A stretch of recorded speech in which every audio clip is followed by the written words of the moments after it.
என் காடு அழிஞ்சு போச்சு, என் மலையை வெட்டிட்டு போயிட்டான், என் மண்ணலி தின்னு விட்டான், என் நீர் நஞ்சாயி போச்சு, என் காற்று நஞ்சாயி போச்சு, என் பிள்ளைய இந்த பூமியில எப்படி விட்டுட்டு போறது?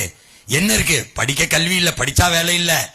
70 லட்சம் பேரு டிஎன்பிசி தமிழ்நாடு தேர்வாணையில வேலை செலுத்திட்டு நம்ம அண்ணன் தம்பி மாமச்சன் நிக்கிறான். 70 லட்சம் பேரு, 3500 தான் வேலை இருக்கு. 50 லட்சம் பேர் தேர்வு எழுதுறான் வேலைக்கு. 400 பேரு இன்ஜினியரிங் படிச்சவன் வாட்ச்மேன் வேலைக்கு விண்ணப்பிச்சு நிக்கிறான். ஐயா எடப்பாடி பழனிசாமி முதலமைச்சராக இருக்கும்போது சட்டசபையில் படிக்கிறாரு. 400 பேர் வாட்ச்மேன் வேலைக்கு. MBA MSc படிச்சவன் எங்க இருக்கான் தெரியுமில்ல? டாஸ்மார்க் கடையில சாராயம் ஊத்தி கொடுத்துக்கிட்டு இருக்கான். இந்த நிலையை உன் மகன் மாத்தணும்னு நினைக்கிறேன். எப்படி மாத்துவா சீமான்? எப்படி? உன் சொந்த ஊர்ல கவர்மெண்ட் வேலை கொடுப்பேன். எப்படி கொடுப்ப?